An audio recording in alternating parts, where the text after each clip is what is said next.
Chers amis, bonjour.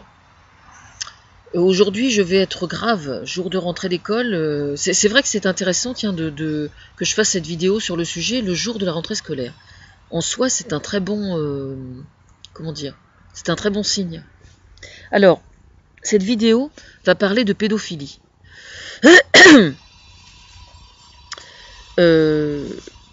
Pour ceux donc qui ne seraient pas encore au courant, je suis moi une ancienne victime de pédophilie.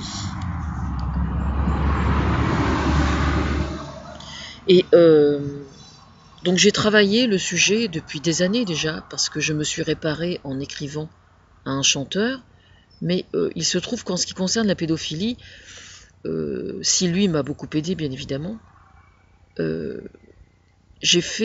me suis, comment dire, les plus grosses, enfin de toute façon c'est toujours le traumatisé lui-même qui est vraiment acteur de la réparation et personne d'autre, hein. Que ce soit avec un psy, que ce soit avec n'importe qui d'autre, c'est toujours le traumatisé qui se coltine le boulot et personne d'autre. Mais bon, il se trouve que moi je l'ai fait aussi en peignant un calligramme, hein. Bon, ça fait partie de mon histoire, les gens qui me connaissent sont au courant je pense. Mais j'ai aussi beaucoup travaillé en privé. Je suis passée par l'intermédiaire d'un copain qui, lui, transmettait aux associations et aux professionnels qui travaillent sur le sujet. Voilà. Mais la vidéo, en fait, de ce matin, alors oui, pour information, j'ai travaillé beaucoup le sujet hier aussi, en interne, pour un document très important qui va être transmis aujourd'hui au ministère de la Justice, à la gendarmerie et à la Croix-Rouge, et enfin bref, voilà. C'est au sujet des maisons transgénérationnelles. Parce qu'il se trouve qu'il existe une relation entre la création des maisons transgénérationnelles et la pédophilie et l'inceste, et les familles aussi, et les violences faites aux femmes. Mais ce document-là, ça vous en verrez pas la couleur, quoi. C'est juste en interne. Voilà, alors cette vidéo, en fait, c'est surtout au sujet d'une pétition qui a été signée en 1977. Alors, comment dire, j'ai été approchée donc depuis longtemps, depuis plusieurs années, et récemment encore, il y a quelques mois, par des gens sur internet qui ont fait des vidéos au sujet de cette pétition en particulier. Et donc moi je suis rentrée en relation avec eux pour leur expliquer que je ferais le nécessaire, et donc je m'y colle ce matin. Alors, notamment il y a Wikipédia qui a fait un très très bon travail de compilation sur ce sujet particulièrement. Alors en fait cette pétition a été signée, c'est une pétition en fait qui tendait à considérer que la pédophilie, quand c'était un préadolescent, c'était tout à fait recevable, quoi. Ça n'était pas quelque chose de criminel. Ce qui est quand même grave en soi, on est bien d'accord. Bon, donc cette pétition était perçue comme cautionnant la pédophilie, effectivement, quoi. Donc effectivement, c'est un gros problème, quoi. Alors, je tiens à signaler donc qu'il y a énormément de signataires, dont certains noms, en fait, moi je connais absolument pas, donc je les ai pas. Déjà, j'ai du mal à retenir les noms, mais bon, il n'empêche que j'en ai quand même reconnu certains, parce que je sais bien que je suis pas extrêmement cultivée, mais quand même. Alors je les cite, et puis ensuite on va expliquer tout ça. Jean-Paul Sartre, Moustaki, Philippe Solers, Roland Barthes, Simone de Beauvoir, Jack Lang, Patrice Chéreau, et il y avait aussi, si mes souvenirs sont bons, Françoise Dolto, qui n'est pas sur Wikipédia, qui n'est pas citée, parce qu'ils ont voulu voir quelle attitude j'allais adopter par rapport à ça, et donc je la cite, parce qu'il n'y a aucune raison de ne pas la citer. Alors, on va essayer de resituer un peu le contexte. C'était en 1977, donc c'était une période post-mai 68. Mai 68, toutes les valeurs ont volé en éclats. Alors déjà, pourquoi mai 68 ? Eh bien tout simplement parce que jusqu'à mai 68, la société française, enfin ça s'est produit partout dans le monde, de toute façon dans tous les pays civilisés entre guillemets, il y a eu une révolution tout simplement parce qu'on vivait dans une forme de carcan intellectuel qui était imposé comment dire, rigidifié par la civilisation judéo-chrétienne, hein, tout simplement. La chrétienté était tellement rigide, tellement... c'était plus des tuteurs, quoi. C'était vraiment... donc il y avait la censure qui était pratiquée, par exemple. Il y avait ce genre de choses. Donc mai 68 était parfaitement légitime. Le problème, c'est que, comme dans toute révolution, il existe des aspects dans toute révolution extrêmement néfastes qui précisément tendent à comment dire, à montrer un désir de liberté qui va au-delà du raisonnable. C'est bien gentil d'envoyer valser comment dire, des formes de tuteurs qui sont trop rigides. Ça ne veut pas dire qu'on n'a plus besoin de, ça ne signifie pas qu'on n'ait plus besoin de tuteurs du tout, ou qu'on n'ait plus besoin de morale, ou qu'on n'ait plus besoin de règles éthiques. Je suis désolée, j'ai beaucoup de passages sur dans ma rue. Et donc en ça c'est un problème, quoi. Bon, en l'occurrence, bien évidemment, vous pensez bien, moi ça arrive souvent qu'on me dise, enfin qu'on me laisse entendre que j'ai du Simone de Beauvoir, etc., etc. Pourquoi pas, hein, je l'ai jamais lu personnellement. Il se trouve que je l'ai jamais lu. C'est comme ça, vous allez devoir faire avec. Oui, on ne naît pas femme, on ne naît pas femme, on le devient, sauf que ça n'est pas tout à fait vrai. C'est vrai en partie, en très grande partie, mais ça n'est pas tout à fait vrai. Mais là n'est pas le sujet, on y reviendra plus tard. Oui, parce qu'on est un mammifère quand même. Hein. Bon, donc tous ces gens-là ont signé cette pétition qui a été interprétée. Enfin, je n'ai pas vu le texte de la pétition, je précise. Donc évidemment, je peux pas. Mais bon, je vois d'après les réactions qui ont été et des réactions qui sont parfaitement légitimes d'ailleurs. Hein. C'est tout à fait normal de remettre aujourd'hui les pendules à l'heure et de dire voilà, ces gens-là, à cette époque-là, voilà. Alors il faut quand même savoir déjà que tous ces gens-là, ça n'est pas parce qu'ils ont signé cette pétition à ce moment de leur vie que d'une part ils ont été eux coupables de pédophilie, ça c'est la première chose, et deuxièmement, qu'ils n'ont pas évolué depuis. Moi je connais des gens qui, à une certaine période de leur vie, ont fait des conneries, quoi. Ils ont fait des conneries, ces conneries, elles ont fait l'objet de poursuites, ils ont été jugés, ils ont c'est autre chose. Pour certains, il n'y a pas eu de poursuite, effectivement. Mais en matière de viol et de pédophilie, je vous signale pour information qu'il faut déjà que les victimes portent plainte pour que l'acte de pédophilie soit reconnu. Et malheureusement, là, ça fait partie de mon travail, comment dire, de donner suffisamment confiance aux victimes pour qu'ils portent plainte. Parce qu'aujourd'hui, par exemple, sur 10 femmes qui se font violer, il faut savoir qu'il n'y a même pas, je crois qu'il n'y a même pas un des 10 violeurs il y a un violeur sur 10, je crois, qui est poursuivi. Vous voyez ce que je veux dire? Pas condamné, hein, poursuivi. Donc c'est extrêmement grave. Ça veut dire que les 9 autres violeurs, du coup, se trouvent complètement confortés. Ils se trouvent confortés, la loi les autorise, à la limite. Puisque les femmes portent pas plainte. Vous voyez ce que je veux dire? Bon, mais ça, c'est un autre sujet. Ce qui se passe, en fait, c'est que, pour revenir à mai 68, sur l'aspect sexuel notamment, justement, il y avait une telle rigidité avant que du coup, étant donné que mai 68 a fait tout exploser, sur le plan de la sexualité, il y a eu effectivement, chez les intellectuels, une mouvance qui a cautionné le fait d'autoriser tout et n'importe quoi. Donc c'est effectivement un gros problème. Voilà. Alors pour information, moi je vais vous dire, quand j'ai pété les plombs il y a une dizaine d'années, j'étais allée à la... Bon, moi ça s'est passé, je suis née en 61, donc ça s'est passé aux alentours des années 68-70 justement, dans ces eaux-là. Et j'avais discuté avec une psychologue, bon j'étais complètement en état de choc, hein, tout était en train de revenir, de remonter et tout, c'était une vraie catastrophe. Et elle m'avait dit de toute façon, j'avais tout gardé pour moi, hein, j'ai tout gardé pour moi jusqu'à l'âge de 17 ans. Elle m'a dit de toute façon, même si vous en aviez parlé à votre mère et que vous soyez allé à la gendarmerie pour porter plainte, on vous aurait pas ri au nez, mais on n'aurait pas pris la plainte, quoi.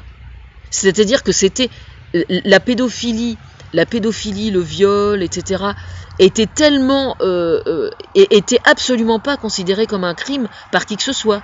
C'était une chose normale. C'était, voilà. Alors, bien sûr, je suppose qu'aujourd'hui, il y a des gens qui se disent ah bah oui, peut-être, est-ce que ça a changé ou est-ce qu'on en est maintenant? Alors, au niveau des institutions, une chose est certaine, c'est qu'au niveau des institutions, ça a énormément bougé. Ça a énormément bougé, ça, il n'y a absolument aucun doute. Bon, ça c'est une chose. Si vous allez à la gendarmerie en disant je me suis fait violer, on va vous traiter avec respect premièrement, et on va prendre votre témoignage, et il y a une prise en charge. Ça, je n'ai absolument aucun doute là-dessus. C'était déjà le cas avant que moi je sévisse, mais c'est bien plus le cas maintenant. Il y a des formations, je n'ai aucun doute là-dessus. Mais maintenant, ce qu'il faut savoir, c'est que au niveau de l'opinion générale, le viol, la pédophilie et l'inceste sont complètement sous-estimés par rapport à la gravité des faits. Mais alors ça, à un point que vous ne soupçonnez pas. Moi, je vais vous donner un cas concret. C'était quelqu'un que j'aimais énormément pourtant. Et bon, il est décédé maintenant, donc je peux en parler. C'était mon ancien beau-père. Et il m'a dit un jour, de toute façon, écoutez bien parce que ça vaut son pesant de cacahuètes. Hein. Il m'a dit un jour, il connaissait pas mon histoire. Hein. Il m'a dit un jour, de toute façon, quand une fille va avec son père, il appelle ça aller avec son père. Bon, j'avais compris ce que ça voulait dire. Quand une fille va avec son père, la gamine, elle sait ce qu'elle veut, elle sait ce qu'elle fait, quoi. Quand même pas déconner. Vous entendez bien ce que je vous dis? Alors, moi, évidemment, je suis rentrée, j'ai dû devenir blême, quoi. Et donc je l'ai remis à sa place, je lui ai dit mais enfin, mais un père, il a le devoir de protection de sa petite fille. Et quelle que soit l'attitude de sa petite fille, c'est au père de poser l'interdit et de refuser les avances de sa petite fille. Pour qui vous vous prenez? Enfin bref, je l'ai tellement cinglé que je trouve que ça l'a complètement glacé, et passe-moi la purée. Bon, il connaissait pas mon histoire, faut dire, hein. Moi, je n'ai jamais été victime d'inceste, hein, je précise, mais en tant qu'ancienne traumatisée sexuelle, évidemment, j'avais réagi de façon épidermique, ce qui est tout à fait normal, c'était la moindre des choses, quoi. Mais ce qui est intéressant, si vous voulez, c'est que moi, c'était quelqu'un que j'aimais énormément, c'était mon ancien beau-père, hein. C'était quelqu'un, c'était quasiment un père pour moi, quoi. Et de voir que, alors sous prétexte que dans sa famille, il n'y avait effectivement jamais eu de cas d'inceste, enfin, excepté une belle-sœur qui cautionnait le fait que son mari s'envoie les enfants de la DAS qu'il avait, sous sa responsabilité. Glissons. Ce que je veux vous dire, c'est que dans toutes les familles dites classiques et tout à fait recevables, vous voyez, le rôti du dimanche midi, etc., etc., l'inceste, le viol, la pédophilie, c'est pas grave, quoi. Franchement. C'est aujourd'hui, en 2014, hein. Attendez, je vous parle pas d'il y a 30 ans, là. Hein. Vous voyez ce que je veux dire? Aujourd'hui, en 2014, dans les familles, c'est comme ça. Vous voyez ce que je veux dire? Quand une femme se fait violer, elle est blessée de façon tellement grave que souvent, malheureusement, elle n'ose pas en parler. Mais ce qui est extrêmement grave, c'est que quand une femme ou une petite fille subissent ce genre, ou un petit garçon subissent ce genre de choses, c'est tellement grave qu'on a le sentiment qu'on va mourir, hein, de toute façon. On est mort, on est assassiné en fait. Et on se dit, je vais y arriver, quoi. Je vais y arriver toute seule. C'est ça en fait le problème. C'est que c'est exactement, c'est un peu comme une espèce de tumeur maligne que vous avez au fond de vous, au creux du ventre. Et puis, au fur et à mesure que les années passent, ça grossit, ça pervertit la totalité des relations que vous avez aux hommes, ça pervertit la totalité de la relation de protection que vous avez vis-à-vis de vos parents, ça pervertit la totalité de votre existence, et ça vous démolit complètement. Bon. Mais le problème, si vous voulez, c'est que, j'essaie de ne pas trop m'éloigner du sujet, le problème c'est que tous ces gens qui ont signé cette pétition-là, il faut savoir qu'ils étaient dans un contexte, hormis le contexte, purement intellectuel. Je crois pouvoir affirmer qu'à cette époque, il ne devait y avoir que vraiment très peu de récits et d'histoires connues sur les ravages de la pédophilie et du viol. Vous comprenez ce que je veux dire? Il y avait Barbara, on savait que Barbara avait été victime effectivement d'un inceste par son père, mais on le savait, mais je ne crois pas que Barbara s'en soit ouvert plus que ça. À partir du moment où les traumatisés ne racontent pas à quel point ils ont été détruits par rapport à ça, les psys eux-mêmes ne peuvent pas avoir vraiment conscience de la gravité du problème. Comprenez? Aujourd'hui, moi, ça m'est arrivé de faire plusieurs séjours en hôpital psychiatrique les années passées, depuis 10 ans. À chaque fois, je me suis retrouvée avec des traumatisés sexuels. À chaque fois, quasiment. Toutes les gamines que j'ai vues, par exemple, j'ai été plusieurs fois, comme par hasard, hospitalisée en même temps que des adolescentes anorexiques. Sur 10 gamines qui sont anorexiques, il y en a 6 ou 7 qui ont été victimes soit d'attouchement, soit de pédophilie, soit d'inceste. Très souvent. Pas toujours, pas toujours, parce qu'évidemment, comment dire, l'anorexie, c'est une maladie psychiatrique, effectivement. Elle peut avoir d'autres origines que la pédophilie, mais quand même, statistiquement, je me rends compte, moi, que c'est quand même assez souvent le cas, quoi.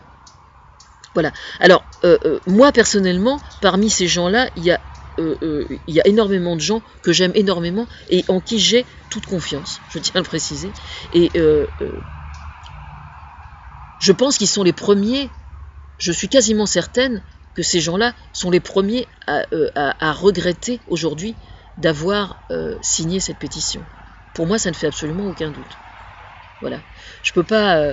quant à Françoise Dolto, moi, je veux dire, pour moi, la seule explication